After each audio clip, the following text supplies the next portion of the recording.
হচ্ছে সালাত, জোহর নামাজ আদায় করলাম, আমাকে বোঝা এবং ইলম শেখা ফরজ। তেমনভাবে আমি এই ফরজটা আদায় করি, তাহলে ইলম শেখাও হচ্ছে ফরজ। সিয়াম যে আল্লাহ ফরজ করেছেন, সেটা ফরজটা যেটা ভালোভাবে যেন আদায় হয় ফরজটা, সেটাও একটি ফরজকে আমাদের শিখা, জানা কি আল্লাহ সুবহানাহু ওয়া তাআলা ফরজ করেছেন আমাকে, কেমনভাবে আমি এই ফরজ সিয়ামটা ভালোভাবে আদায় করবো। তো শিখা হচ্ছে ফরজ প্রত্যেক মুসলিমের জন্য, আর সেগুলো ইলম হচ্ছে কি প্রত্যেক মুসলিমের উপর ফরজ। যেগুলো জিনিস আল্লাহ ফরজ করেছেন করা, সেগুলো হচ্ছে ইলম শিখা হচ্ছে ফরজ। আর সেটা হচ্ছে সিয়াম, যে রমজান মাসে সিয়াম আছে। সিয়ামের মাসাইল না বুঝে মানুষরা কি করে, তারাবির বিজি হয়ে যায় কি এটা 8 রাকাত না 20 রাকাত, 8 পড়বো না 20 পড়বো। কিন্তু রোজার যেটা সিয়াম ফরজ, সেটা মানুষ বুঝে না, অথবা কোনো কথা হলে সেটা তো কোনো ইম্পর্টেন্ট নেই, কারণ রোজা রাখবো যেভাবে রাখি। কিন্তু তারাবি সেটা 8 পড়বো না 20 পড়বো, সেটাতে বেশি বাড়াবাড়ি, বেশি কথাবার্তা, ওয়েস্ট টাইম।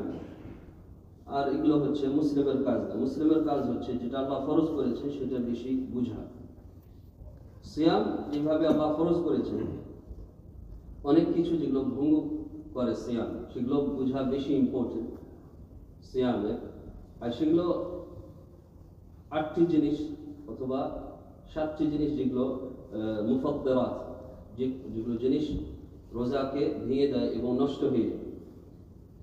আর প্রথম হচ্ছে কি, যেটা কোনো খাবার অথবা পানাহার করা। দিনে ফজর যখনই হয়ে যাবে, তখন আপনি সাথে সাথে খাবার এবং পানাহার বন্ধ করে দিবেন। আর এটা আল্লাহ সুবহানাহু ওয়া তাআলা বলেছেন, ওয়াকুলু ওয়াশরাবু, তোমরা খাও এবং পানাহার করো, হাত্তা ইয়াতাবায়্যানা লাকুমুল খায়তুল আবিয়াদু মিনাল খায়তিল আসওয়াদি মিনাল ফজর, মানে ফজর পর্যন্ত যখন ক্লিয়ার হয়ে গেছে কি ফজর হয়ে গেছে, কি তোমরা জানছো কি অমুক সময়ে অমুক মিনিটে ফজর হচ্ছে, ততক্ষণ পর্যন্ত তোমরা খেতে থাকো। আর যখনই জানছো কি হাত্তা ইয়াতাবায়্যানা, যখন তোমাদের ক্লিয়ার হয়ে গেছে কি এটা হচ্ছে ফজরের টাইম, তখন তোমরা কি করো, সিয়াম ধরো। তুম্মা আতিমুস সিয়ামা ইলাল লাইল, মানে তাহলে তোমরা সিয়াম পালন করো ফজর থেকে একবারে লাইল পর্যন্ত, রাত পর্যন্ত। রাত কখন হয়? মাগরিব।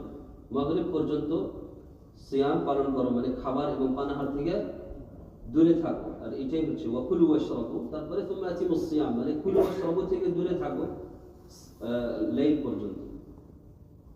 তাহলে যে কোনো মানুষ খাবার খেলো অথবা পানাহার করলো জেনে শুনে, এবং তার মনে ছিল কি সে রোজা আছে, আর সে জেনে শুনে খাবার খেলো অথবা পানাহার করলো রমজান মাসে, তাহলে তার রোজা ভেঙে যাবে এবং সে গুনাহ করলো যদি সে কোনো ওজর না থাকে। তার ওজর থাকলে আল্লাহ করেছেন যাদের ওজর আছে, যেরকম অসুস্থ, মান কানা মিনকুম মারিদান আও আলা সাফার, যে অসুস্থ ব্যক্তি অথবা সে সফরে আছে, তখন আল্লাহ সুবহানাহু ওয়া তাআলা তাদেরকে বলেছেন ফাইদ্দাতুম মিন আইয়ামিন উখর, কি তারা অন্য দিন কাজা করবে।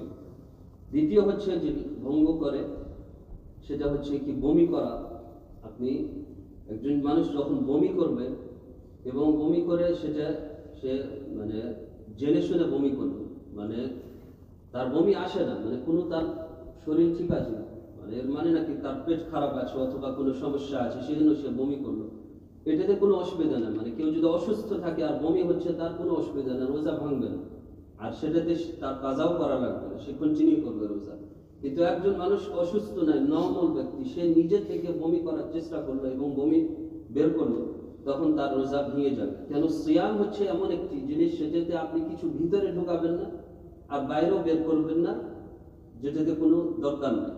মানে আপনার সিয়াম হচ্ছে কি ভিতরে ভরবেন না, যেটা খাবার পানাহার কিছু দিবেন না ভিতরে, সেটা মুখ থেকে হোক খাবার পানাহার, নাক থেকে হোক, যে কোনো জায়গা থেকে, একটা স্লাইন দিয়ে হোক, যেগুলোতে খাবার পানাহার হচ্ছে, তো সেগুলো হচ্ছে কি করে সিয়াম ভঙ্গ করে। অথবা শরীরে একটা খাবার আছে, আপনি সহর করেছেন, খাবার আছে, সেটা আপনি জেনে শুনে বের করবেন।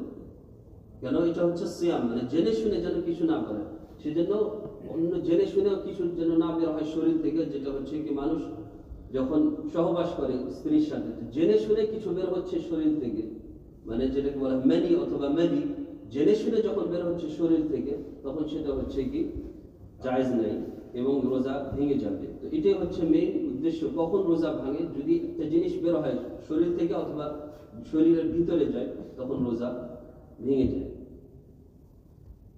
তারপরে হচ্ছে কি, যেটা বমি করা বললাম, পারপাসলি মানে জেনে শুনে বমি করা। তৃতীয় হচ্ছে কি, সহবাস করা স্ত্রীর সাথে, যেভাবে আল্লাহ সুবহানাহু ওয়া তাআলা নিষেধ করেছেন, নবী সাল্লাল্লাহু আলাইহি ওয়াসাল্লাম এটা গুনার কাজ বলেছেন স্ত্রীর সাথে সহবাস করা। কিন্তু যদি স্ত্রীর সাথে যেটা হচ্ছে নর্মাল মানুষ কথাবার্তা বলা অথবা নর্মাল টাচ করা অথবা নর্মাল যেটা কিস করা, যেটা নবী সাল্লাল্লাহু আলাইহি ওয়াসাল্লাম করেছেন সিয়ামের ব্যবস্থায়, কিন্তু যদি মানুষ নিজেকে ধরে রাখতে পারে কি তার শরীর থেকে কিছু বের হবে না, মানে তার ম্যানি বের হবে না অথবা মেদি বের হবে না, যেটা ম্যানি বের হলে রোজা ভেঙে যাবে, মেদি বের হয়ে গেলে যদি এইভাবে সে জেনে শুনে করে তখন তার রোজা ভেঙে যাবে। কিন্তু সে যদি নিজেকে ধরে রাখতে পারে আর জানে তার অবস্থা কেমন, তখন কোনো অসুবিধা নেই, যেভাবে নবী সাল্লাল্লাহু আলাইহি ওয়াসাল্লাম করতেন, এটাতে কোনো অসুবিধা নেই। 5 নম্বর হচ্ছে কি, এটাই বললাম ম্যানি আর মেদি এবং সহবাস, 5 হয়ে গেল। 6 নম্বর হচ্ছে কি হিজামা করা। হিজামা অনেক মানুষরা রমজান মাসেই করতে চায় অথবা দিনের সময়, আর এটা হচ্ছে ভুল কাজ। নবী সাল্লাল্লাহু আলাইহি ওয়াসাল্লাম বলেছেন আফতার আল হাজিম ওয়াল মাহজুম, মানে রোজা যে হিজামা করলো এবং যাকে করা হলো দুইজনের রোজা ভেঙে যাবে। কেন ভাঙবে, কিসের জন্য ভাঙবে? তার রক্তটা বের করা হচ্ছে, তো বললাম কি শরীর থেকে যে একটা জিনিস বের হচ্ছে সেটা অ্যালাউ নাই রোজার সময়। সে একটা আরেকটা রিজন উলামারা বলেছেন, যেটা হচ্ছে মেইন উদ্দেশ্য কি, এটা হচ্ছে ইবাদত তাআব্বুদি। কেন আমরা রোজা ভাঙবে এটা হিজামা করলে? তাআব্বুদি, এটা হচ্ছে ইবাদত। নবী সাল্লাল্লাহু আলাইহি ওয়াসাল্লাম বলেছেন আফতার আল হাজিম ওয়াল মাহজুম, যে হিজামা করলো এবং যাকে করানো হলো দুইজনের রোজা ভেঙে যাবে। আচ্ছা, একজন মানুষ যাকে করানো হলো মানে যার রক্ত বের হচ্ছে তার রোজা ভাঙলো, এটা তো বুঝতে পারলাম। যে করছে কেন তার রোজা ভাঙলো? সে তো কিছু করলো না, মানে রোজা ভাঙলো কেন? আগে কি হতো কি, হিজামা যে করাইতো সে নিজে থেকে একটা মুখে লাগাইতো, মানে এখন তো আছে যেটা রক্ত বের করা একটা যেটা আছে, কোপ আছে, কিন্তু আগে থাকতো কি নিজে একটা কোপ লাগিয়ে মুখে ভরতো করার জন্য, রক্তটা বের হয়। তো মুখে অনেক সময় কিছু যদি চলে আসে, সেই জন্য এই আশঙ্কা। এইভাবে উলামারা তাফসীর করেছে, কিন্তু মেইন তাফসীর হচ্ছে কি কেন হিজামা দিয়ে ভাঙবে, এটা হচ্ছে তাআব্বুদ। আমরা জানি না আল্লাহ সুবহানাহু ওয়া তাআলা ইবাদত ফরজ করেছেন, আর এটা হচ্ছে একটি ভঙ্গ করা। যে হাদিস আছে কি নবী সাল্লাল্লাহু আলাইহি ওয়াসাল্লাম রোজা ছিলেন এবং তার উনি হিজামা করেছেন, এটা ছিল কি উনি ইহরামের অবস্থায় ছিলেন, উনি হিজামা করেছেন। নবী সাল্লাল্লাহু আলাইহি ওয়াসাল্লাম ইহতাজামা ওয়া হুয়া মুহরিম সাইম না, ইহতাজামা ওয়া হুয়া মুহরিম, মানে ইহরামের অবস্থায় ছিলেন, সিয়ামের অবস্থায় ছিলেন। তারপরে শেষ ভঙ্গকার হচ্ছে কি, একজন মানুষ যদি নিয়ত করে কি আমি ভেঙে দিব রোজা, দিনে আছেন আপনি এবং আপনাকে মনে হলো আপনি অনেক অসুস্থ লাগছে আজকে, আপনি নিয়ত করলে আচ্ছা আমি ভেঙে দিয়ে আছি, নিয়ত করে নিলেন কি আমি ভেঙে দিলাম।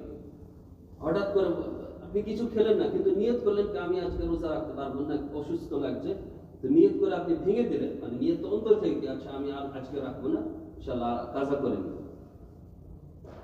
আপনি যখন নিয়তটা করলেন 5 মিনিট পরে বললেন কি না আমাকে এখন ভালো লাগছে, আমি কিছু খাইনি, তো 5 মিনিট থেকে কিছু তো খাইনি, কন্টিনিউ করলেন, এই রোজাটা ভেঙে গেছে আপনি যখন থেকে নিয়ত করেছেন। সেজন্য নিয়ত করা হচ্ছে ফিতরত, কি আমি রোজা ভেঙে দিলাম, সেটা রোজা ভেঙে যাবে। সেজন্য মানুষ শুধু খাবারে হবে না, অনেক সময় নিয়ত করেছে সে ভেঙে দিবে, তাহলে তার রোজা ভেঙে যাবে। এইভাবে মানুষ মনে করেন মাগরিব হয়ে গেছে, আপনার কাছে খাবার নেই, নিয়ত করলেন কি আমি রোজা ভেঙে দিলাম, তাহলে ভেঙে যাবে। আর আপনি এই সুন্নতটা পালন করলেন, যেটা হচ্ছে কি তাড়াতাড়ি রোজা ভাঙা, এটাও পালন করা হবে। তো অনেক সময় শুধু খাবার খাওয়াটাও একটা হচ্ছে মানে নিয়ত করা হচ্ছে ফরজ। আপনাকে মানে যখন ইফতারি করবেন তো নিয়ত করলেন কি আমি ইফতারি ভাঙলাম, মাগরিব হয়ে গেছে। তারপরে সুন্নত হচ্ছে কি আপনি খেজুর দিয়ে স্টার্ট করবেন রোজা ভাঙা। কিছু সুন্নত আছে যেগুলো হচ্ছে সিয়ামের অবস্থায়, সেগুলো হচ্ছে কি প্রথম সেহর করা, মানে সেহর যে খানা আছে, সেহর মানে খানাকে বলা হয়, এবং সুহুর যে খানা খাওয়া তাকে বলা হয় সুহুর।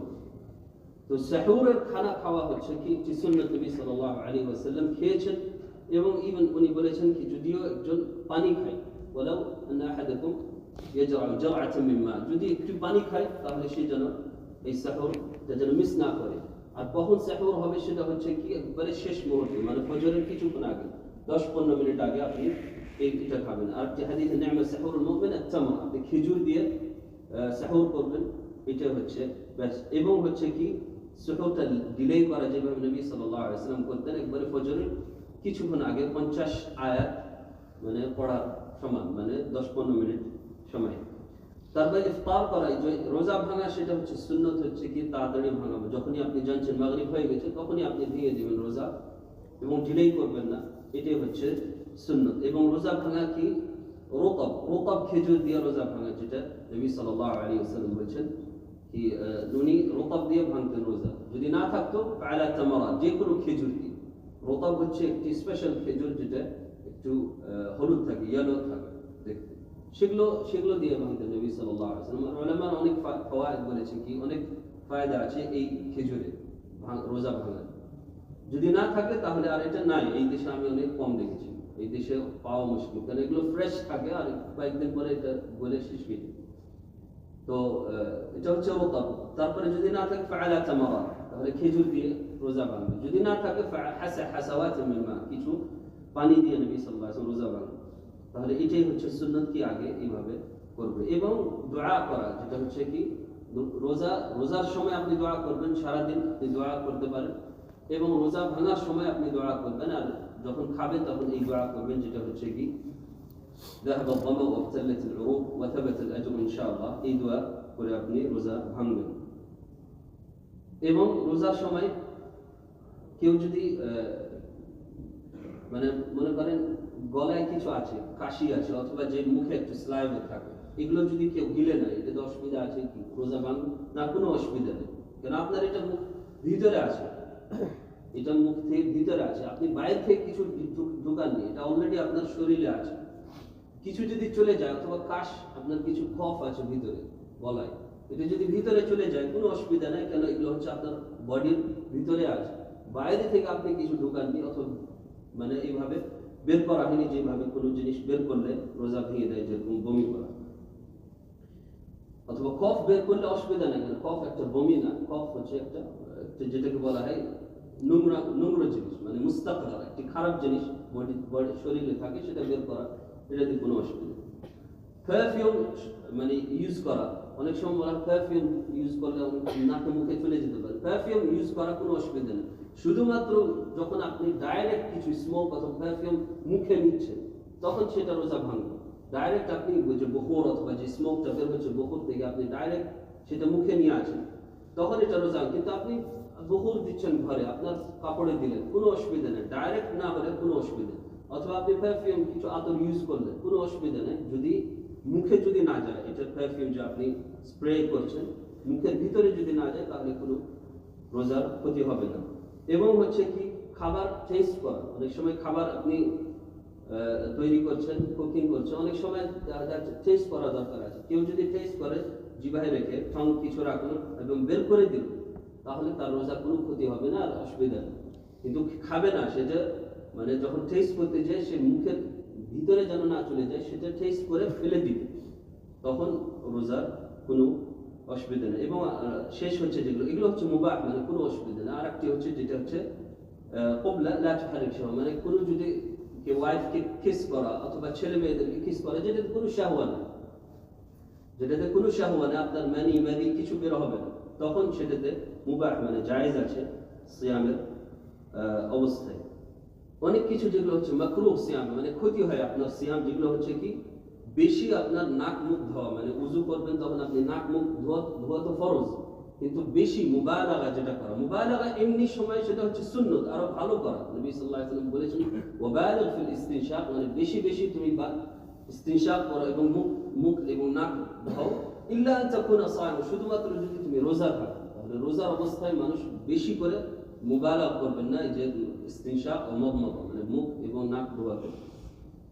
আর এটা হচ্ছে মাকরুহ বেশি করা, কেন হতে পারে পানি চলে যায়, কিন্তু যদি চলে যায় বাই মিস্টেক কোনো অসুবিধা নেই, কিন্তু পারপাসলি যেন না করে বেশি মুখ এবং নাক ধোয়াতে। এবং হচ্ছে কি পারপাসলি আপনার মুখে যেগুলো আছে মানে স্লাইভা, সেটা আপনি নিজেই জমা করে নিজেই গিলছেন, এটা কিছু অপছন্দনীয় জিনিস, মাকরুহ, কিন্তু আছে আপনার চলে গেল ভিতরে, কোনো অসুবিধা নেই, যেটা মুবাহ বললাম প্রথম, কোনো অসুবিধা নেই। কিন্তু নিজে আপনি এটা স্লাইভা জমা করবেন এবং গিলবেন, মনে করছে বেশি আমার ক্ষুধা লাগছে, এটা হচ্ছে মাকরুহ, মানে অপছন্দনীয় জিনিস, অথবা টেস্ট করা খাবার যেটাতে কোনো দরকার নেই, মানে আপনি খাবার কুকিং করছেন না, আপনি বসে আছেন, আপনার কোনো নেই, মানে কুকিং কোনো শেয়ার করছেন না, হঠাৎ আসছেন আপনি কিচেনে আর টেস্ট করে চলে যাচ্ছেন, তো বিলা হাজা, এটা কোনো দরকার নেই। তাহলে বিলা হাজা দিয়ে দরকার নেই, তো আপনার দরকার আছে কি আমি একেবারে কাস্টমারের জন্য করছি, ইফতারি করছি, ঘরের জন্য বানাচ্ছি, কিছু দরকার আছে টেস্ট করা, তখন এটা হচ্ছে জায়েজ আছে। কিন্তু বিনা কাজে অথবা বিলা হাজা, কোনো হাজা দরকার নাই, নিড নাই, তো আপনি টেস্ট করলেন, সেটাতে যেগুলো হচ্ছে মাকরুহ জিনিস।